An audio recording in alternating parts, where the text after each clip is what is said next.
A very good evening to all of you. On behalf of AstraZeneca, it gives me a great pleasure and privilege to welcome you all to this evening symposia on SGLT2. Today's speakers for the day are, we've got two very esteemed speakers, Dr. S.S. Lakshmanan sir, who is one among you and who is one among us, who doesn't need any introduction. And the second speaker of the day would be Dr. Samit Shetty. He also doesn't require any introduction. But without much ado, I would welcome Dr. Lakshmanan sir to get started with the topic for the day, and that will be looking for an insulin-dependent, independent pathway. I welcome you, sir.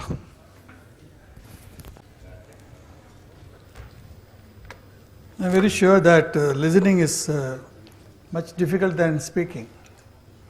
Because I don't know how you have been listening all these lectures from the morning. There's a small study which was done in a survey, 2008. They asked which is more fearful, a shark attack or diabetes. So most of them voted for shark attack. You see the shark bite which came more before diabetes. So the health problem, people are scared of malignancy, cancer. About 12% are scared of heart disease. About 11% are scared of stroke. And 4% are scared of shark bite. And only 3% are scared of diabetes. So we are also very scared of acute problems. We are scared of dengue fever. We are scared of swine flu. But if you take a census, people will not get scared of diabetes because it's a very chronic disease. Probably it kills you a little slower than the other acute illnesses. It's a survey in 2008 in the United States.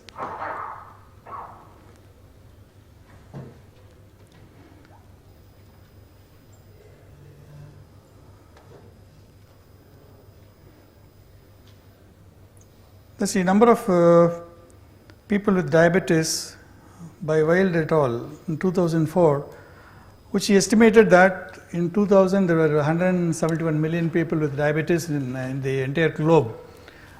He told us that by 2030 it will become 366 million. But see exactly what has happened. Even by the year 2013 itself, whatever he estimated by 2030, it has come. So you see the statistics could turn wrong. So by 2035, in fact, what he has estimated in 2004, 366 billion, will actually become 592 millions. Maybe it may be still wrong.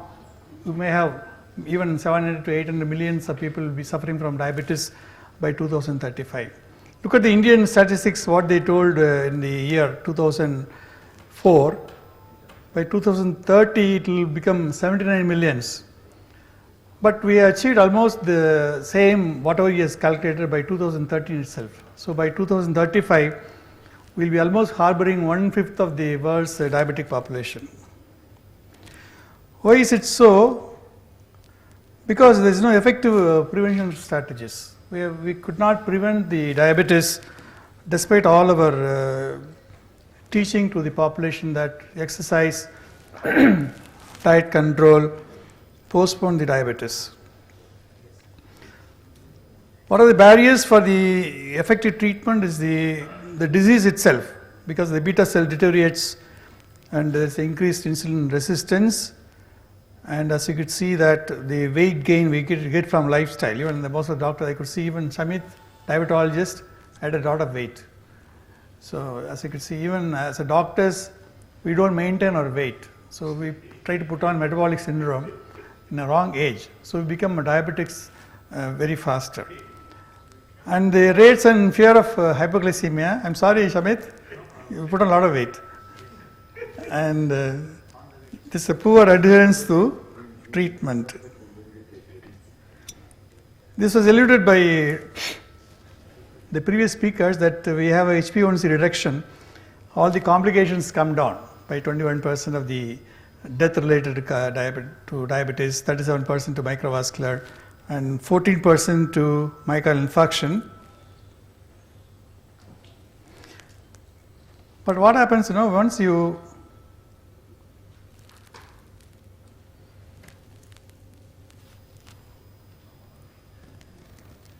put on a weight, say by 3 kilogram of weight gain, or you have a 30% increase in the hypoglycemia, which actually offsets the benefit of whatever you gain by 1% of HbA1c reduction. So the treatment should not produce weight gain, it should not produce hypoglycemia, it should not produce excess insulin secretion in your body. All of you know this difference omnis octet. As you could see, the kidneys involvement in the manifestations of type 2 diabetes. Because as you know that increased glucose reabsorption occurs in type 2 diabetics. So once we target the kidney in the treatment, we get a better outcome. That was actually came by the SGLT inhibition. What's the share of the kidney to hyperglycemia? See, the kidney plays a metabolism in the glucose homeostasis. It produces glucose. Kidney also has got glycogen, like liver. So kidney produces glucose from the renal glycogen stock. Kidney also utilizes glucose like any other tissue, but mostly what does it do is reabsorbs all the glucose whatever it has been filtered by the glomerulus. So the kidney play an important role in the glucose homeostasis through the following major mechanisms: release of glucose into the circulation via gluconeogenesis, uptake of circulating glucose to satisfy the kidney's energy needs, and the reabsorption of glucose in the proximal tubules.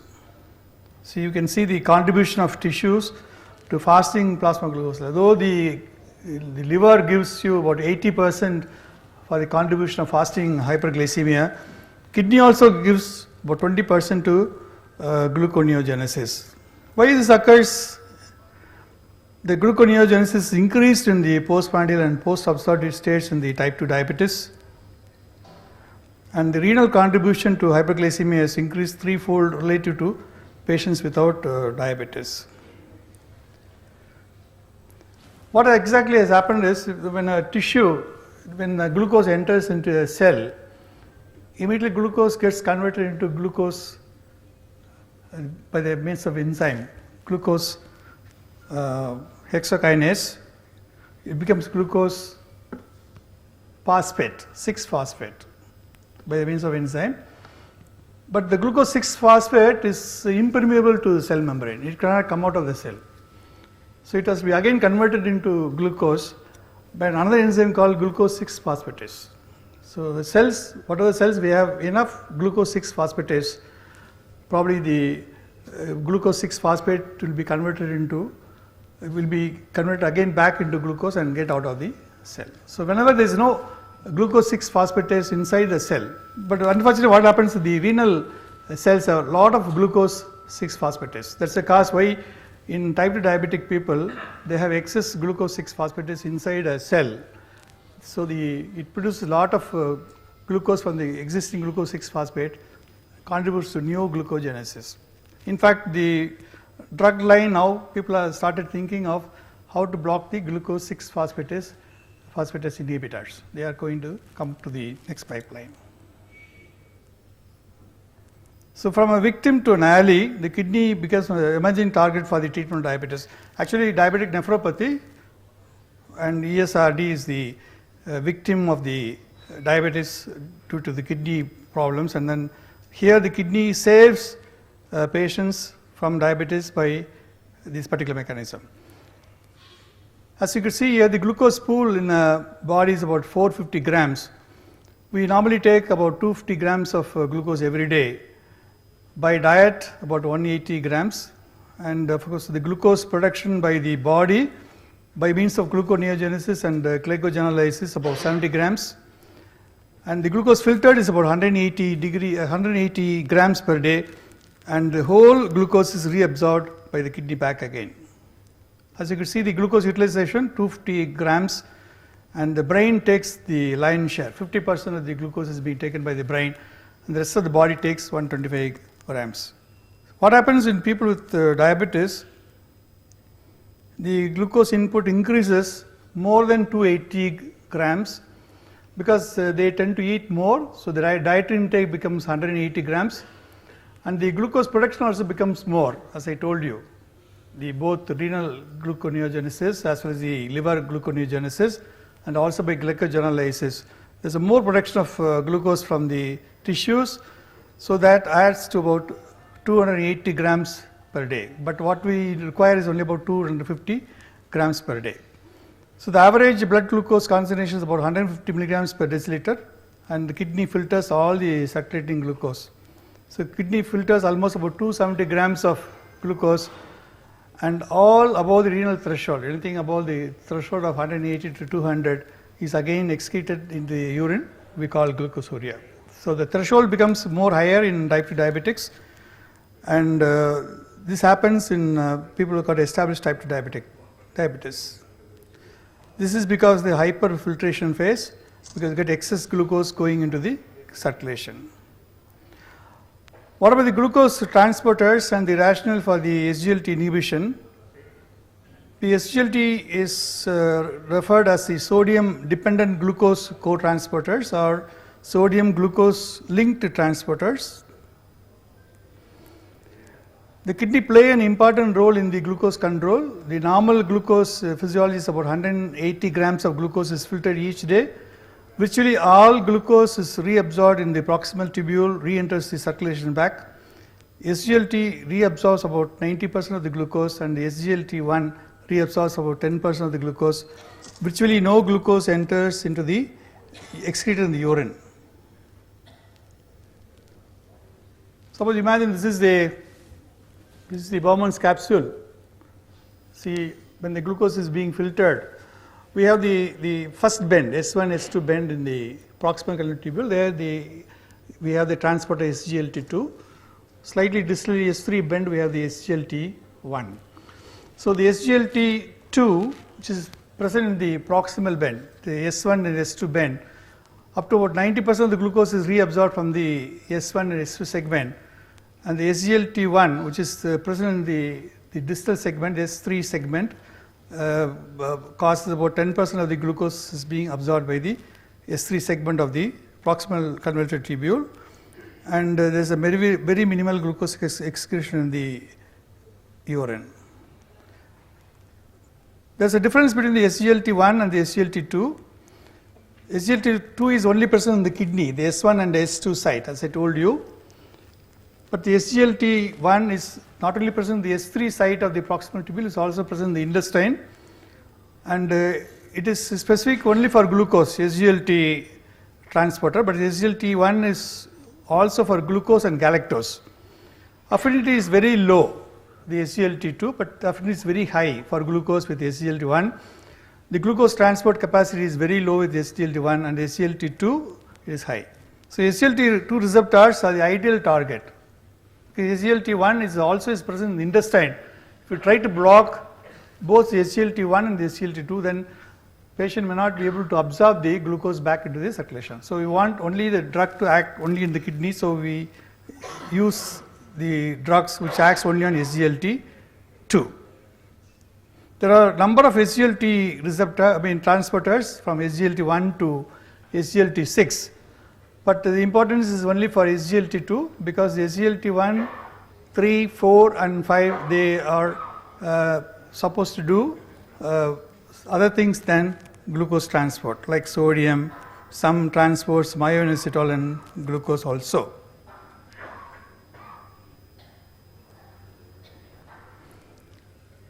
This picture depicts you that the theory of the renal glucose threshold. You know that the normal healthy threshold is about 180.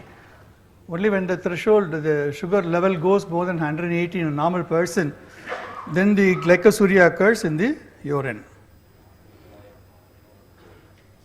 Suppose you block the SGLT2 in the proximal tubule, there is a reduced glucose reabsorption and there is increased glucose excretion in the urine. This is a nice picture. I request you to concentrate on this picture. You can see on the left hand side is a tubular lumen from which the sodium and the glucose, by the help of a transporter, the SGLT2, enters into the cell. You could see that. Which one is the pointer here?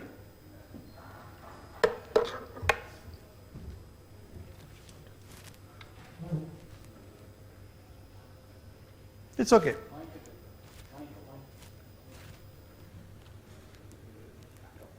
The entered glucose, as you could see by another transporter called the GLUT2, which is again insulin independent transporter, which takes up the glucose back into the bloodstream.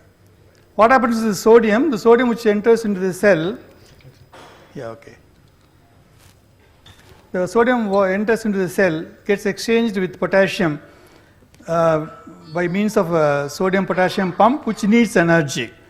So both glucose and the sodium goes into the cell and gets out of the cell back into the bloodstream by the help of transporters called the SGLT2 and GLUT2. Both does not require insulin for their transport.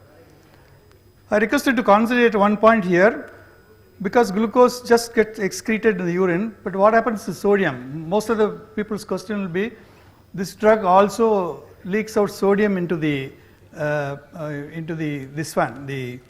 blocks the if you block the SGLT2, then we block the excretion of sodium too. There will be a lot of urine will have a sodium, so the patients will go for hypotension or sodium deficiency. But that doesn't happen, because glucose is the only thing which is being reabsorbed in the proximal convoluted tubule. But sodium, what happens, it has got other way of transporting the ascending limb of loop of Henle as well as the distal convoluted tubule, where the sodium reabsorption gets compensated. So sodium gets adjusted by other means of transport in the tubules. But glucose is the one which is being only reabsorbed in the proximal convoluted tubule. There's no change occurs in the thing. There's not be any confusion in that. And also, what happens is that once the sodium being blocked, the medulla signals that there's a high sodium in the blood. So what happens is constriction of the ascending arteriole to the Bowman's capsule. So that's called the tubuloglomerular feedback. That's how again the sodium excretion is adjusted. So there's no need to worry about when you use a drug called the SGLT2 blocker with the sodium. Sodium transport is adjusted by variety of means. The effects of SGLT inhibition on the beta cell function, people say this just simply brings down the blood sugar level, but the pathology in a diabetic is insulin resistance. How does this drug could make insulin resistance to go up? So the inhibition of the renal tubular sodium plus glucose transporter reverses the hyperglycemia, reverses the glucotoxicity. Once the glucotoxicity is reversed, it increases the insulin sensitivity in the muscle, it increases the GLUT4 translocation, it increases the insulin signaling, it increases the insulin sensitivity in the liver. As I told you, it decreases the glucose 6 phosphatase, very important. This particular enzyme is very important because this is the one which is necessary for conversion of the glucose 6 phosphate into glucose, so the glucose escaped out of the cells. Suppose you bring down the level of the glucose 6 phosphatase. Part of the drugs on the pipeline is one drug which is going to now entirely block the glucose 6 phosphatase. I will show you some of the new drugs which are going to be in the pipeline. And also the gluconeogenesis by decreased Cori cycle and decreased PEP carboxylase, another enzyme which is necessary for the Cori cycle, which improves the beta cell function. So this drug not only acts on the just merely bring down the blood glucose level, it also improves the insulin sensitivity. So it improves the insulin resistance in a person with a type 2 diabetes. And what is the rationale? Why do you use these SGLT inhibitors? Because there is a genetically linked condition, a mutation of the SGLT transporter linked to hereditary renal glycosuria. So a relatively benign condition in humans. Selective SGLT2 inhibition would also cause urine loss of the calories from the glucose, potentially leading to weight loss without causing any adverse side effects. There's a condition called familial renal glycosuria, FRG.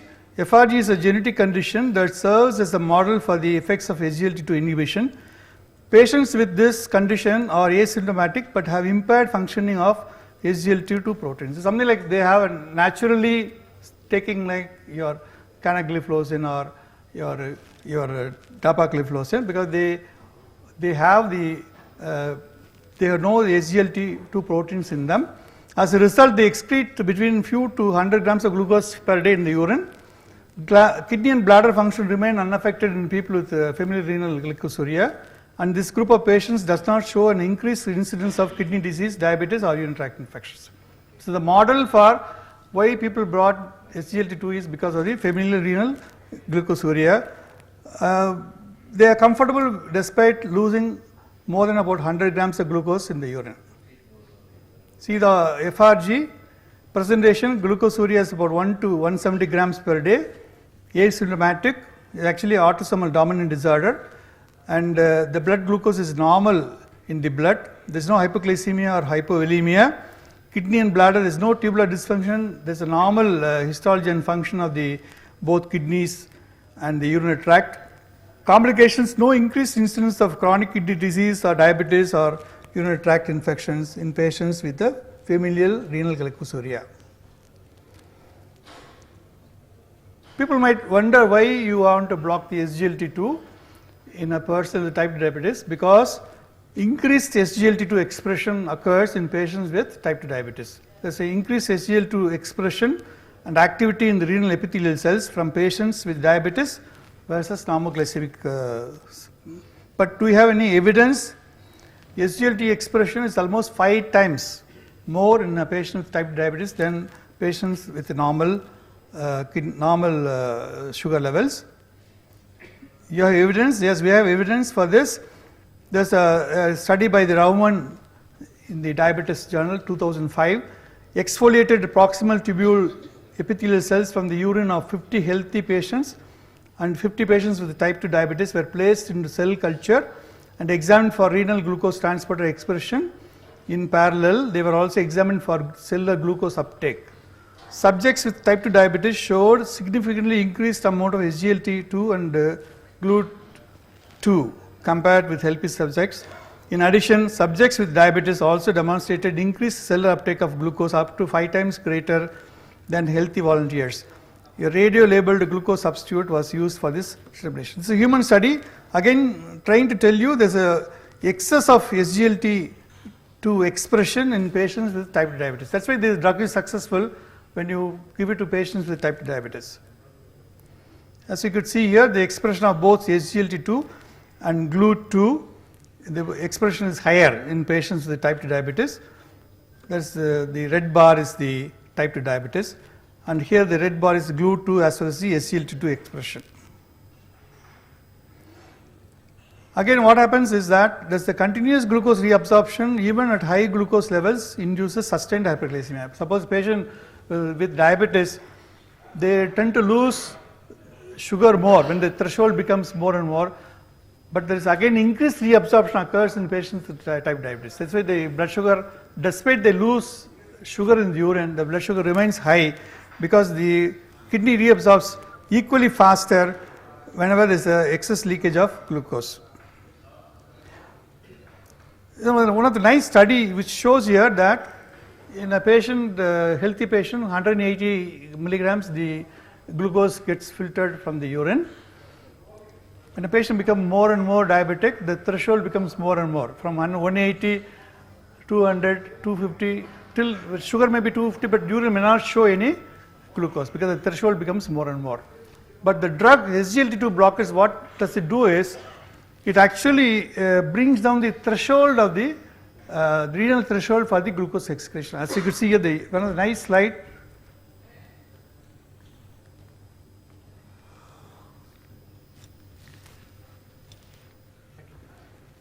Second.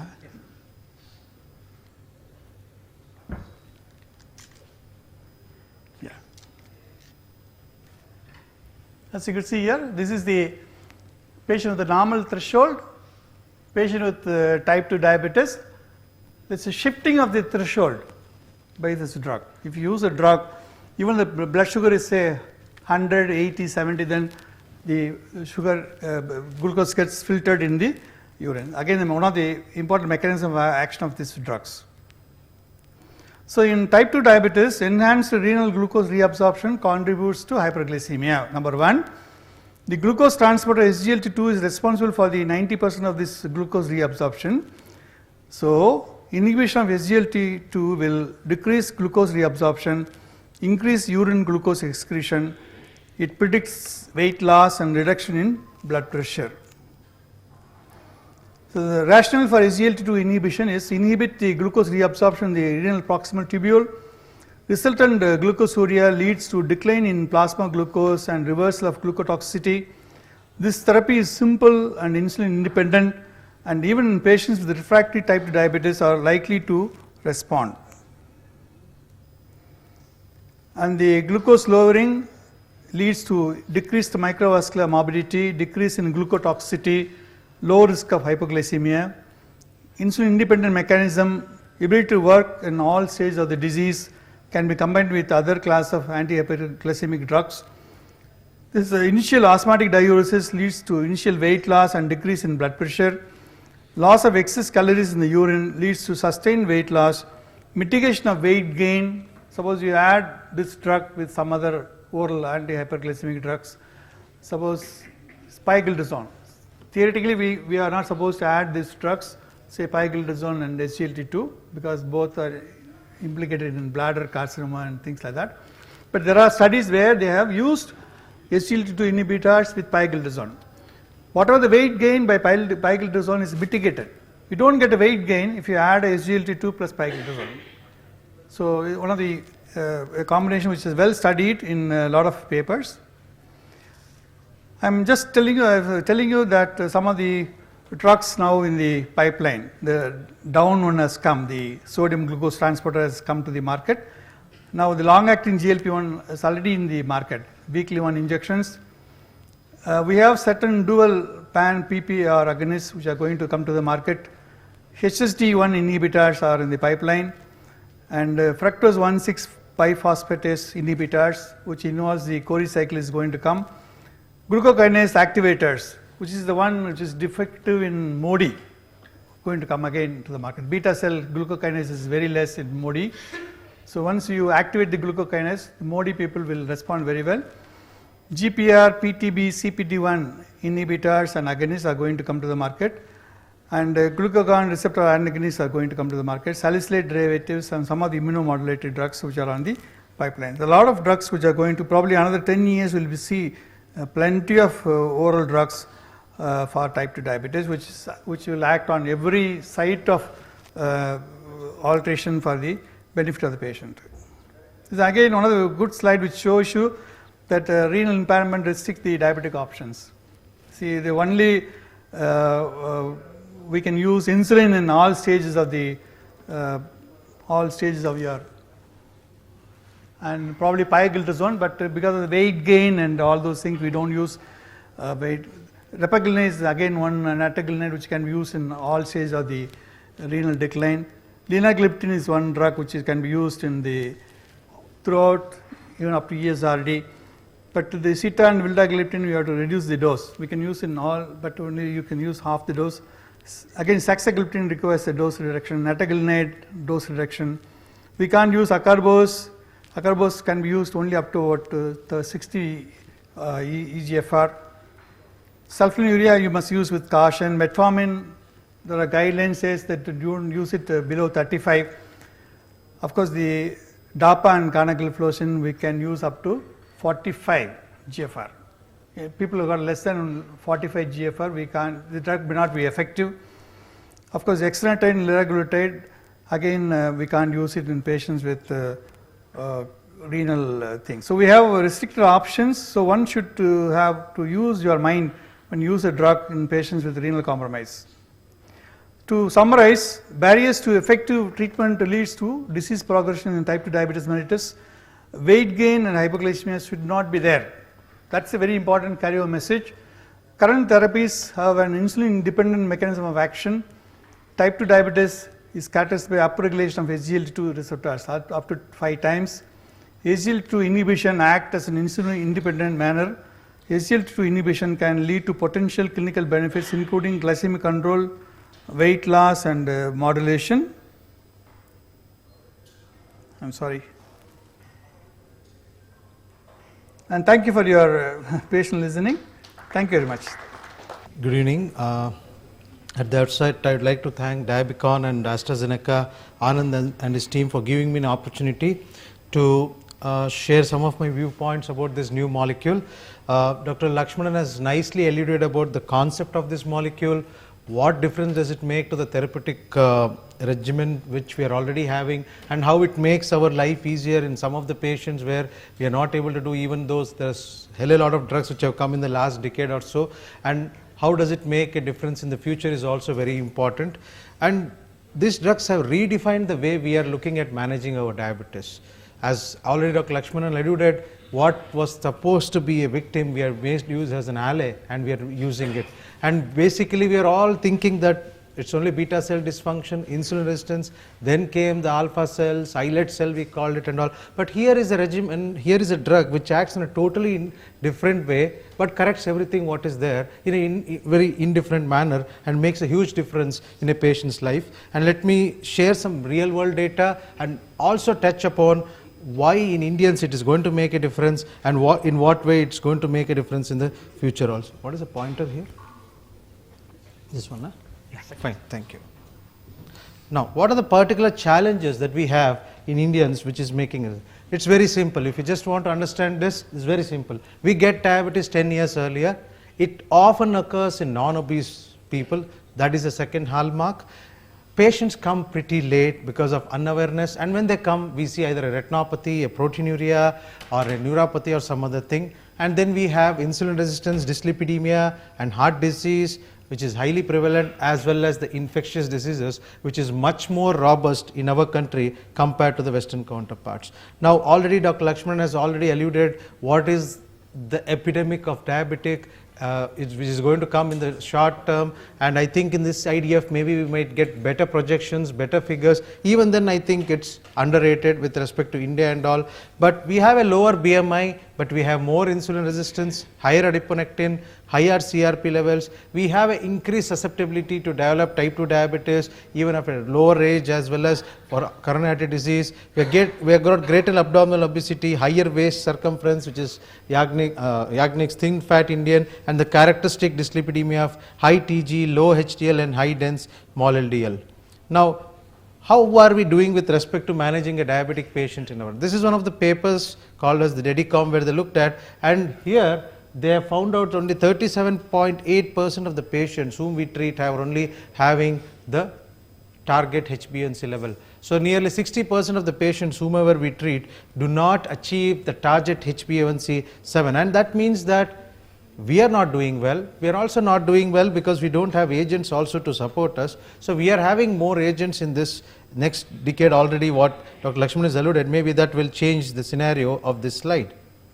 Now, this Dr. Lakshmanan has already told you with respect to we have some barriers because diabetes is an advancing disease. As the age advances, the duration of diabetes advances, and so come the beta cell deterioration occurs, the resistance worsens and whatnot, and then we have certain agents which are very good, but they are equally bad with respect to hypoglycemia, and if they are efficacious, they make the patient gain weight, and the patient also goes into hypoglycemia, which also make them weight gain, and also poor adherence to therapy because of so many factors. So, what are the unmet needs with the current available anti-diabetic agents? Now, these are some of the agents which are there, but the most important thing that is their insulin dependent mechanism of action, except some of the things which you are already aware and Dr. Lakshmanan has already alluded.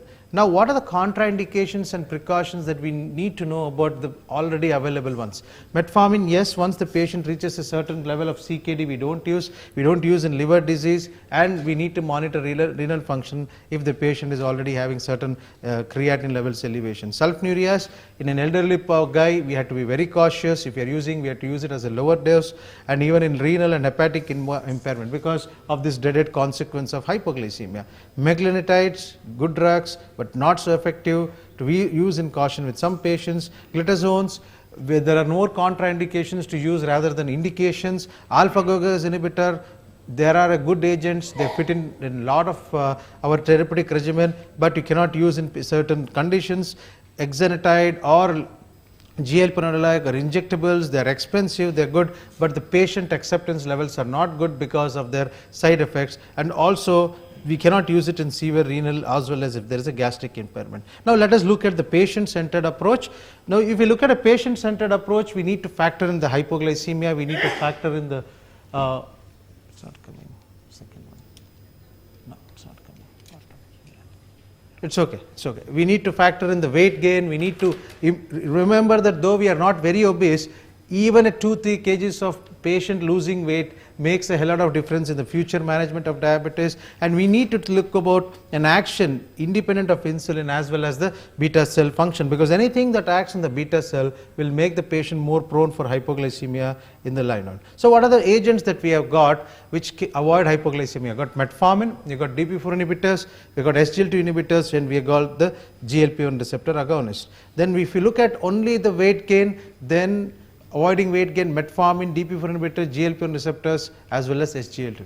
So if you look at losing weight, we only narrow down to 2 agents, that is the SGLT2 as well as the GLP-1. And if you look at the action independent of insulin and beta cell function, then we only remain with this new molecule called the SGLT2 inhibitors. Please, we need to remember this slide because this defines the way we look at managing our patients. Now what do the guidelines say about usage of these drugs, especially in the era of individualizing therapy depending upon the patient sitting in front of you. Now this is the latest ACE algorithm which has come, which is very good. The reason why I like the ACE algorithm compared to other algorithms is because it defines basically on the entry HbA1c, it defines based on the osmotic symptoms of the patient, and it has made life easier, more simpler for us to choose things. So if the entry HbA1c is less than 7.5, you can use metformin, you can use this, and also the newer agent has found its role in this.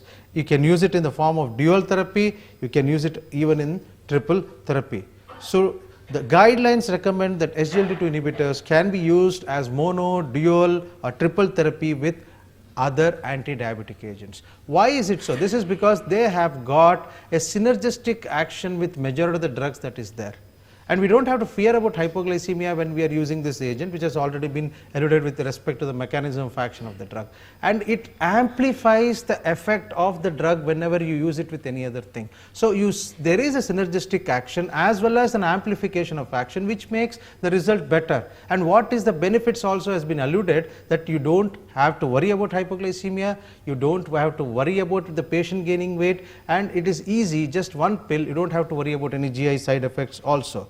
Now, do you think that this drug has a role in patients in a country like India? Yes. As already alluded, we already know that we get diabetes at an younger age, we get diabetes at a lower BMI, we get diabetes with a relatively poor beta cell function and a higher rate of CV complications. So SGLT2 inhibitors may offer benefit because we have got data that they are effective up to 4 years till now. I will show it to you later on.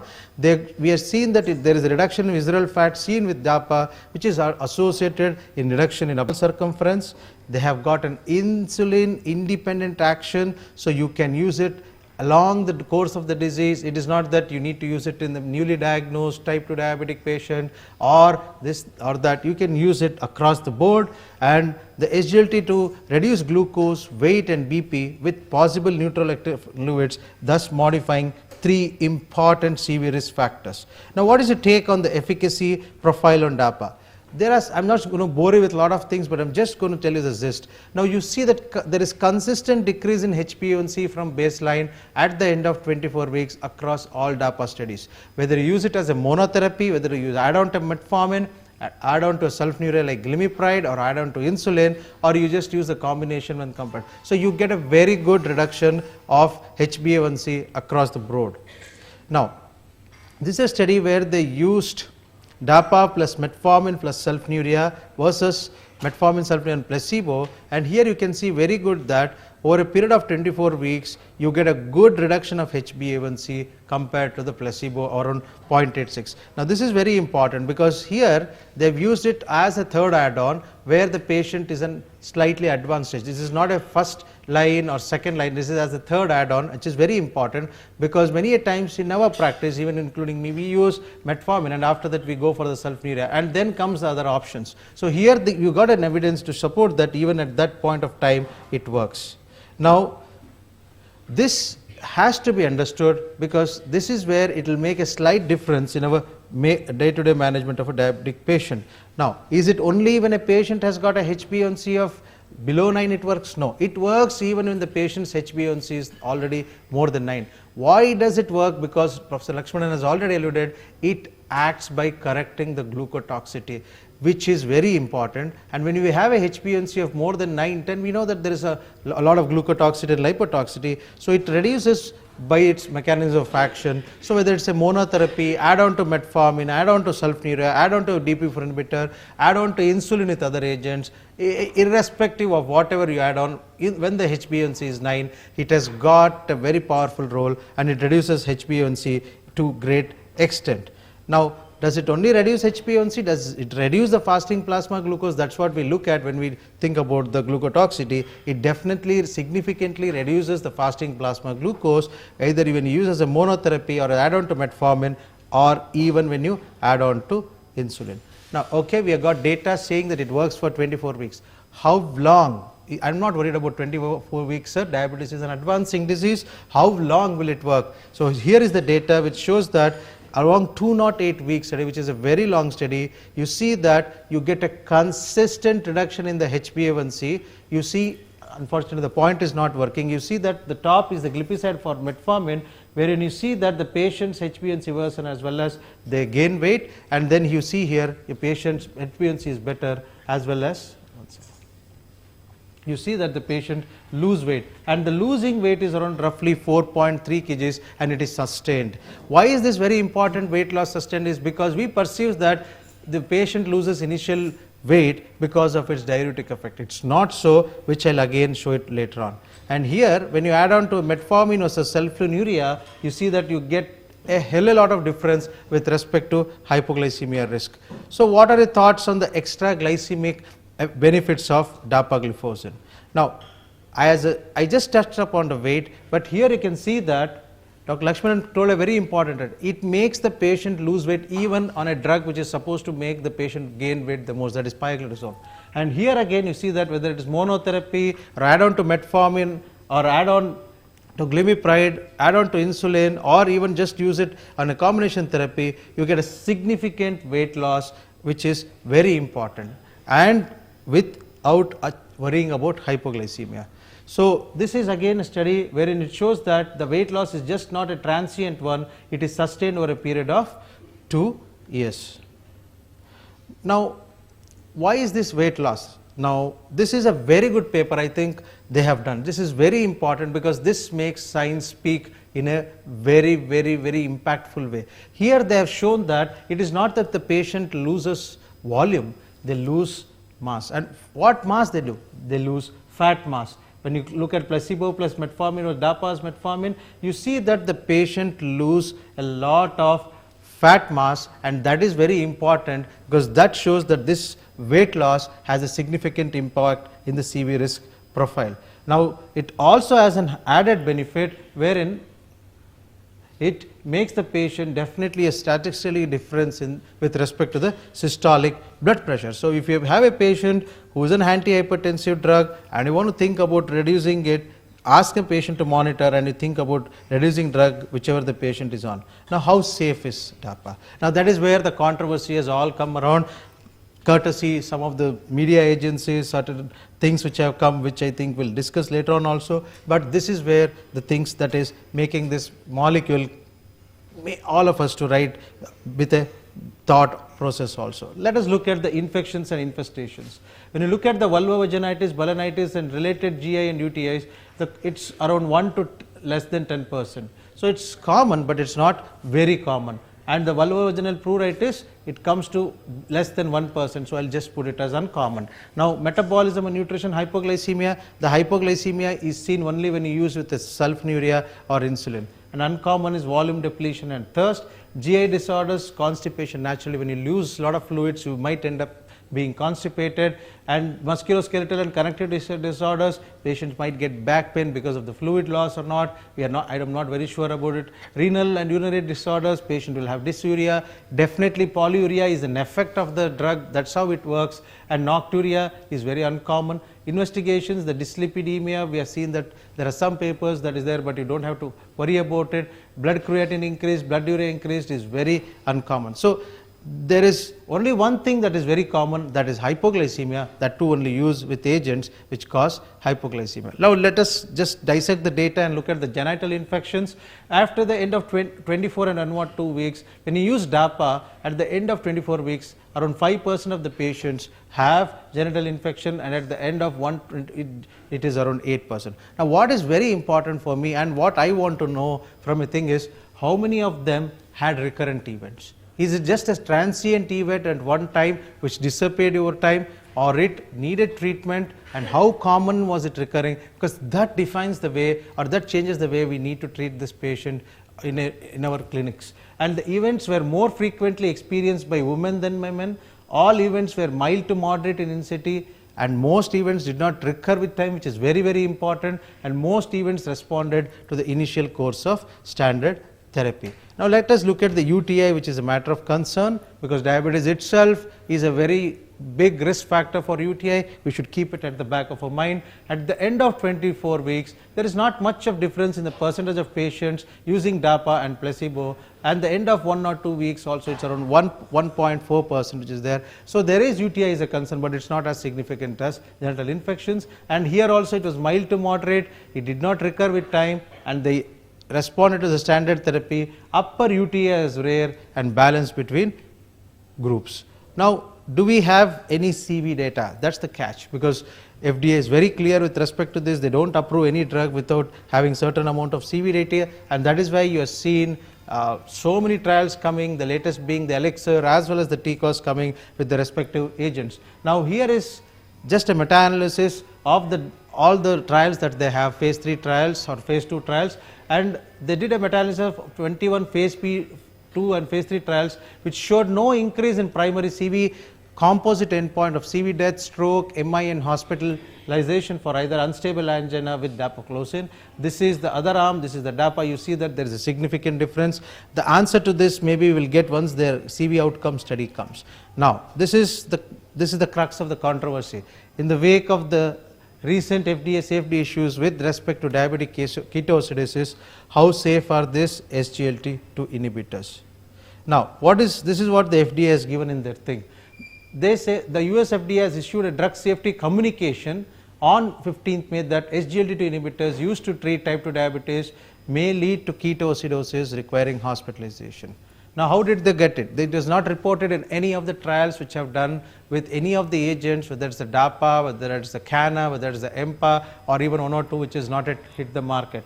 So none of them which was seen in the trial. So that indicates that they were used in certain indications when it was not supposed to be used. And here when they looked at the adverse event reporting system, they have identified 20 cases of acidosis reported as diabetic ketoacidosis or ketosis in patients treated with SGLT2 inhibitors from March to June. And a temporal association with SGLT2 inhibitor was noted. One more thing which they have given as a very important clue is the median time to onset of symptoms following initiation of drug therapy was 2 weeks. So that means if it happens in the first 2 weeks, or it might not happen. That's what I can interpret. And atypically glucose levels are only mildly elevated at less than 200. So in their website, if you go and see, it is non-glycemic or euglycemic ketosis is what the word that they have used. And the factors identified in some reports as having potentially triggered the ketoacidosis include major illness, reduced food and fluid intake, reduced insulin dose, as well as post surgery. So there have been cases where they have used in indications which we do not have clear evidence to support. So that is where many drugs many a time we get molecules, we have got molecules where we use it, but we should be very careful when the new molecule comes, because we should use it in patients where there are clear evidence and clear indications from the authorities that you should use in certain group of patients. Now, what does FDA say on the basis of that? They are communicated that DK is a known complication and is seen commonly in type 1 and all, we are all aware of it, and the factors identified in some reports as having potentially triggered the ketoacidosis include major illness and all, and the few of the cases were associated with unapproved usage of the drug. So, I think we should be very watchful when we are using in a type 1 diabetic patient. We have to be very watchful, and we should not be very over enthusiastic with the response seen when the agents where we taper off insulin. Please dependent, it's an insulopenic stage, they need insulin. So, if you are going to back off insulin on those patients, they might get ketoacidosis even because of the absence of insulin that is there. And among the 20 cases in 14 months is relatively less in number, the findings may be incidental in nature, and even sitagliptin has 468 diabetic ketoacidosis reported by FDA, which is very, very important. Now, this is again a thing which is reported, and you can see here that the cases are over a period of time spread from 2016 to 1000, and here is the gender of the patient, females were more, as well as the age, and you can see that the age highest is between 40 to 49 as well as 50 to 59. So, at the time when people have less than 1 month, less than thing and all, everything that's very clearly written. So, it is that when maybe the physicians have used it in the wrong set of patients and they have got the unwanted fuss out of it. And one thing is which is we should understand that DAPA has got the largest experience among the SGLT2 inhibitors, 6,247 patient years in alone phase 3, along with the 4-year study to evaluate safety, in which not a single DKA was seen. Now, we should not think that this is initiated by the drug company and that is why it was no. They have very stringent regulations, they have data monitoring committee, they have major adverse event report committee, minor, and it is totally adjudicated. It's not so easy, and they cannot be fooled in this era, because any small mistake will make them pay in the long run. And DK is mainly due to reduction in insulin levels, while SGLT inhibitors class of work in an insulin independent pathway. FDA will continue to investigate this safety issue and will determine whether changes are needed in the labeling for this class of drugs. At the moment, please understand it is just an information and there is no changes in the SGLT2 inhibitors with respect to labeling as ours. And all anti-diabetic drugs have one or more FDA safety warnings and resultant label change. You just take out the insert of a sulfonylurea. In that, they have clearly mentioned that it causes CV, increased CV risk. Now, how many of us will stop using the sulfonylurea because of that insert? Please understand that it is very clearly written. You can take it out and read it in any of the things. Sorry. Now, what is the warning with respect to sitagliptin with the current label of sitagliptin, which is last updated in April? They are pancreatitis, we are all aware of it, that pancreatitis is one of the things. There is a lot of controversy going on, acute renal failure, hypoglycemia, severe allergic and hypersensitive reactions. So many things we have learnt about these molecules over time. They have cleared doubts with respect to the usage, the more and more things that you have usage. And there are already, according to the FDA itself, 88 documented cases with sitagliptin in US which I reported. So, patients where I would prefer using this SGLT inhibitors. If you ask me, I definitely use in type 2 diabetic patients across the spectrum until the GFR is below 45. In those patients, you have to be very careful. You have to be very careful in patients who have got some other things, but definitely one of the patients where I can think about using it in a patient with pancreatic diabetes. You don't have to worry about hypoglycemia. You don't have to worry about it. If the patient is not very lean, you can definitely if it is lean, you better avoid it because he'll lose weight, but if it's not lean, then you can definitely think, and that is one of the reasons where, and if the patient has got higher glucose levels with the HbA1c elevated, where you know that this drug works because this drug acts on the glucotoxicity. Now, patients where would I prefer using this? definitely as an add-on to metformin, as an add-on to metformin plus sulfonylurea, as an add-on to metformin plus DPP-4 inhibitor, replacement of any drug from a triple combination, add-on to a triple combination, add-on to insulin. And I would like to use it because of the added extra glycemic benefits that this drug gives, that is the weight loss, visceral fat loss, and as well as significant BP reductions. So I just told about what are the kind of patients I have used, and patients populations where I would prefer to use other glucose lowering agents, definitely type 1 agents. We are not very clear, let us be very careful with respect to the type 1, let us not get over enthusiastic, let us wait for, in patients who are very elderly, I don't want to dehydrate them and make them have a fall. In patients who are eGFR less than 45, pregnancy and nursing women, patients with recurrent UTI, genitourinary infections, patients having postural hypotension, advanced diabetes with autonomic neuropathy, please be careful, and patients with history of volume depletion and dehydration. Now these drugs, SGLT inhibitors, meet the unmet needs in the managing the diabetes care. They improve the glucose control as well as decrease the severe risk factors. They reduce HbA1c, they correct a very novel pathophysiologic defect, they promote weight loss, they have a very good complementary action on other anti-diabetic agents, they reverse the glucotoxicity, and all this is done without you having to worry about hypoglycemia unless and until you use it with the SU or an insulin, and also an added benefit with respect to reduction of the blood pressure. Now what are the take home messages? It is efficacious in a very broad range of patients with type 2 diabetes. It is very important in a very broad range of patients. It is initially effective and significantly durable. We have got data up to 4 years. Glycosuria is a desired effect. It is counterintuitive to patients who see glycosuria as bad. Non-glycemic benefits, as already told, is reduction of BP and reduction of weight, and we need to be using it caution in frail elderly people, renally compromised, and in patients who are on loop diuretics and other things. With this, I thank you for your time and attention and patient hearing. Thank you. Thank you so much. Actually, we had one of the most electrifying talk from Lakshmanan sir and Dr. Samit Shetty sir also. And I would request Dr. Lakshmanan sir and Dr. Samit Shetty sir to come to the dais. We'll be having some kind of questions to be answered over here. The role of SGLT inhibitors. See, diabetes is a preventable disease, not curable disease. No, we all know that. It is preventable, not curable. Is there any role for the SGLT inhibitors in prevention? Is there any papers on that? I think we have known only 2 drugs can be used in the prevention, which has been studied very well. One is acarbose. We use it in stop NADDM.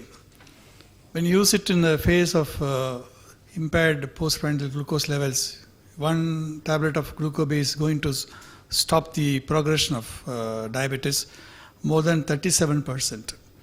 We also use another drug called metformin. These are the only 2 drugs which have been tried and successful in the prevention of type 2 diabetes with lifestyle modification. We have not used the SGLT2 inhibitors as a measure of prevention of type 2 diabetes. Because the mode of action, you said, it is able to reduce the fat mass. See, fat is the main culprit in the hallmark, is one of the hallmark of diabetes. Second thing, you said is reduced BP.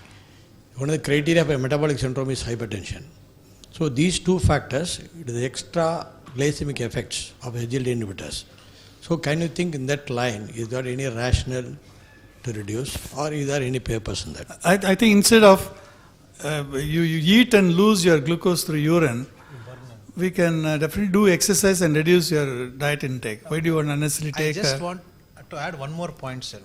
Like Professor Lakshman has already alluded that acarbose is beneficial, metformin is beneficial, but none of the studies have proved that they are superior over lifestyle modifications. So nothing works without your lifestyle modification. See, that is where the problem starts, Yeah. See, lifestyle modification purely depends upon your behavioral change.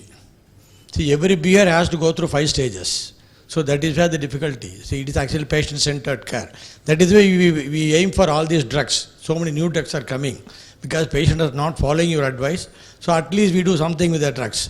That is why I asked whether these are useful in any role. Definitely Though not they'll be used. immediately or at least in the future. Is it possible now? Definitely, sir. Only thing we need data before we say that, because what looks in science-wise might not reflect when it comes to the real world. Because the drug which is supposed to prevent diabetes, which does a good job when a patient is diabetic, unfortunately did not do when the patients were pre-diabetic. That shows that we need to still learn a lot. And there has been a DPP-4 inhibitor study with respect to vildagliptin. I don't know where it was done with prevention of diabetes. I'm not remembering, but definitely Origin showed with insulin that you can prevent diabetes, but the number was the same with respect to metformin as well as with respect to acarbose. There is not much difference. So giving insulin, which we consider is the most powerful tool for lowering of glucose, did the same thing which a lifestyle modification did. Now that answers the question that it's a behavioral issue. But even if you take the behavioral issue out of the context and use a drug, it is not superior with your behavioral modification. Sir, can I add a point? Fine. Sir, it works on the renal threshold. 180 is the normal cutoff. When you use the GLP-2, it comes to 120. Still in the pre-diabetic, it may not cross 120, and still we would call it as a disease. So it may not be effective in a pre-diabetic. It is one of the conditions. That is okay for glucocentric. So I am talking about the extra glycemic effects. He has shown, about the fat and BP. So that is why can you think in that line? No, extra glucose effect comes because of glucose along with this thing moves together. So that is not going to occur when it is not, you're not going to send it through the urine. You may not have the extra effect also because of this. So you mean to say that the extra effect is only due to glucose, not to anything else? Because you said fat mass is reduced, you said blood pressure is coming down, all due to only glycemic effect or extra glycemic. Then why do you call it extra glycemic then? It is because once the glucose goes, this makes the change when the glucose goes. So That this is understood. extra So then you don't call it extra glycemic. No. Secondary to glycemia, reduction of the blood sugar, you get a secondary effect. If it is extra glycemic, apart from a glycemic effect, apart from reduction of blood sugar, you said fat mass is reduced, The extra BP is glycemic effects controlled. are indirect. Is there any other mode of action It's of an this indirect particular effect. drug? It's indirect effect. Pardon? It's indirect effect of So secondary to reduction of blood sugar. blood sugar. So you cannot call it extra glycemic. Agree with that? Sir, secondary to loss of glucose. That's what I am telling. So only secondary effect. It has no additional effect on then don't call it extra glycemic. Why do you call it extra glycemic? Apart from glycemic effect, you want to reduce fat mass, reducing blood sugar, nothing to do with the glucose, then it is extra glycemic. When you say that it is secondary to glucose, then everything depends upon the glycemic effect. That's what I want to clarify. But my doubt clarified. So it is only secondary to effect on the glucose. Yes. Thank you.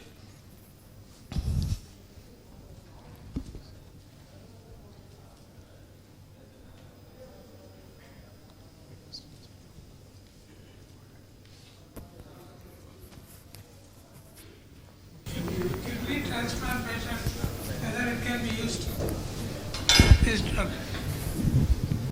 Kidney transplant patient, We have as far I think, even I don't know, but there is no evidence, so we cannot use it. I think in all patients we've got a compromised function, say major surgery, bypass, patient got advanced malignancy, all those things. It's better to use insulin, not the oral tablets. A patient with say transplant, most of the patients will be on steroids. So they need to take insulin because the insulin is the one which can counteract the hyperglycemic effect of a steroid. We don't add an oral drug to combat the effect of steroids. Because they all not only are steroids, they also added on steroids, cyclosporin, they're all diabetogenic. So most of the patients who are on renal transplant, when they become diabetics, it's a drug-induced diabetes, they need to put on insulin. Do we need to exercise caution while using it in patients with hepatic infections? SGLT2? SGLT2, we don't use it in patients who got liver problems. We do. See, it's a robust drug, I tell you. It's a robust drug. I always is the oral equivalent of a GLP-1. GLP-1 is used for obese diabetics, a naive diabetic, a fellow who is overweight. It's not it's injectable drug, GLP-1, but if you add this drug to an obese diabetic, a relatively young diabetic, he'll definitely lose weight. The sugar comes down. There are a lot of, as I told you, the extra glycemic benefits. There's a smooth sugar level controls without weight gain and hyperglycemia and insulin increase. Suppose you use any other medicines, it always acts by increasing insulin levels. Any insulin which is anything more than required levels is harmful to the system. So this drug is so excellent that it doesn't touch the insulin levels at all.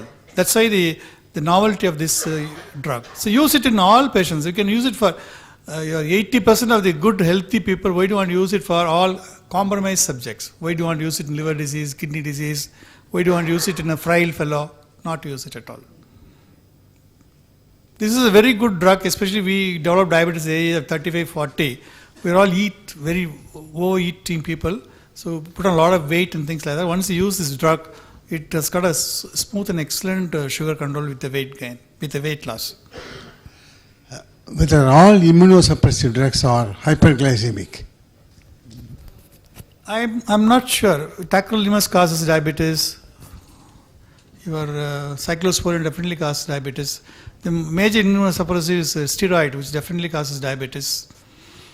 I used this drug, the SGLT blocker, in one of my psychiatric patients who is taking olanzapine. You know, olanzapine is a drug. It's a major antipsychotic drug. Produces lot of weight gain, lot of hyperglycemia. If you try to add a drug, oral drug like sulfonylurea or DPP-4, again she is going to put on weight. We can't stop olanzapine because she responds only to olanzapine. In such a situation, when I added this SGLT2 blocker, in fact, she became so well. The sugar, 315, 320, came down to 150, 140. But still she's on olanzapine. She's one of the good drugs for some of these patients who are taking major antipsychotic drugs. So, can we use this as a first-line therapy, or we need to have any HbA1c assessment? If you go by the AACE guidelines, the roadmap, AACE, patients from 6.5 to 7.5 on the initiation of your treatment, you can use one drug. The first drug to be used is metformin. But there are a lot of people who are intolerant to metformin. Suppose some people who are intolerant to metformin, if you see the AACE guidelines, the second drug, even before DPP-4, is SGLT2 as a monotherapy. Please see the guidelines. AACE roadmap for diabetic treatment has come 2015. One of the excellent guidelines for the practicing physicians, how to start a treatment in a naive patient who comes with, say, 7.5, 8.5 HbA1c, 9.5 HbA1c. They are given a lot of treatment options. So in the United States, the success became so high, it became a second drug to metformin before DPP-4. DPP-4 comes third. They always say that don't use sulfonylurea glenides as a first-line drug without metformin.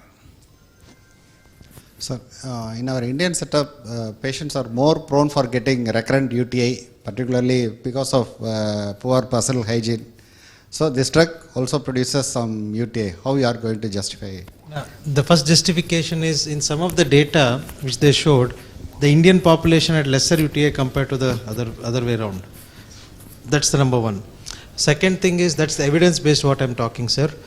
Second thing is, we need to understand that we drink a hell of a lot of water compared to our Western counterparts. They drink a hell of a lot of sodas, they drink everything. If you go to an American thing, they drink a lot of coffees, they drink a lot of things. So they don't drink water like us.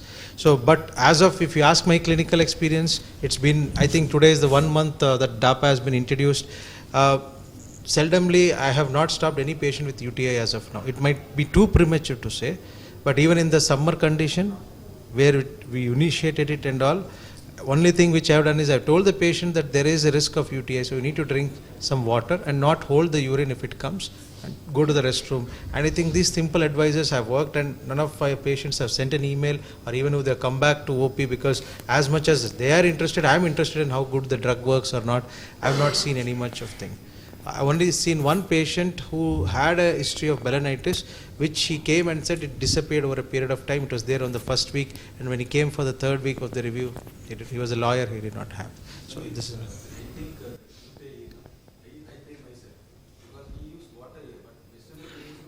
Yeah, I agree with him. The genital infections which are common with this drug.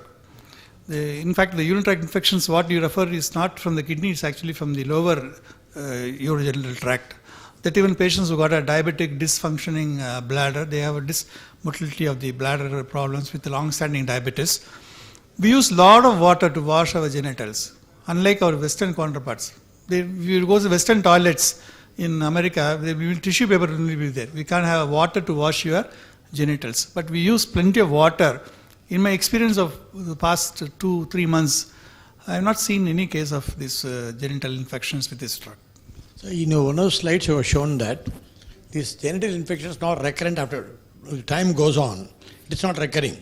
See, if it is just due to glycosuria alone, it should recur. But you know slides you have shown that it is not recurring. So the problem, whether it is already he has got infection due to uncontrolled diabetes, that is manifested. After some time, once you control everything, it is not the just urinary glycosuria alone. That's what from the studies I could understand. Am I correct or you want to correct it, sir? There is an added immunosuppression which gets better with the better control. Better control. No, so what exactly happens is the initial 2-3 weeks of time, the patient tend to pass a lot of glucose because the sugar is not controlled in the initial 3-4 weeks time. But once the patient is on constant SGLT inhibitors, by 4th week, 5th week, the sugar level comes to normal. The amount of glucosuria also comes down reasonably in the urine. So they don't go for the recurrent infection. This is the only explanation I can give you. This is the absolutely right explanation. No, this is absolutely as long as they are avoiding the urine, just because the urine contains a lot of it, they are passing every 1 hour. How can it act as a culture medium or anything like this? We should, unless there is a immunological compromise. Sir, please understand.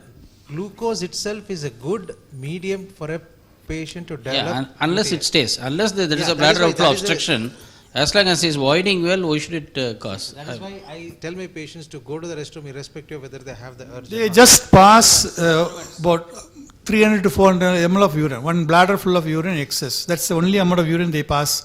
They don't pass a lot of urine like people have been thinking.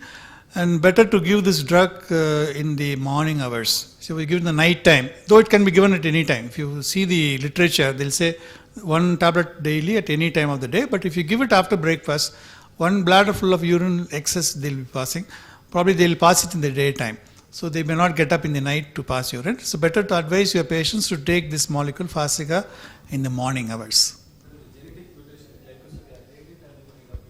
Yeah, the familial renal glycosuria, which I've been telling you, this SGLT is absent. They don't have any excess of urinary tract infections or genital infections, as rightly he has said.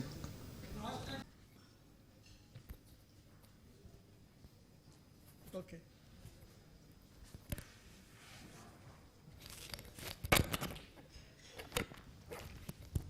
So thank you so much, sir. Actually, it was a more electrifying talk from Dr. Lakshmanan sir and Dr. Samit Shetty sir. And despite of a busy schedule, I'm sure it's got a lot of insights about the SGLT2, where it has to be positioned. And Lakshmanan sir taken up beautifully from the pathophysiology of SGLT2, where how it has been acts. And next comes to Dr. Samit Shetty sir, taken beautifully on the efficacy part and as well as the safety aspects of SGLT2 sir. Thank you so much. And I should not skip my step down without thanking the Dibicon team. So first of all, thank you so much for Dibicon team, particularly organizing secretaries Selva Pandian sir and Dr. M.K. Mohan sir, and give us a very beautiful platform about the exposing of the SGLT2 sir.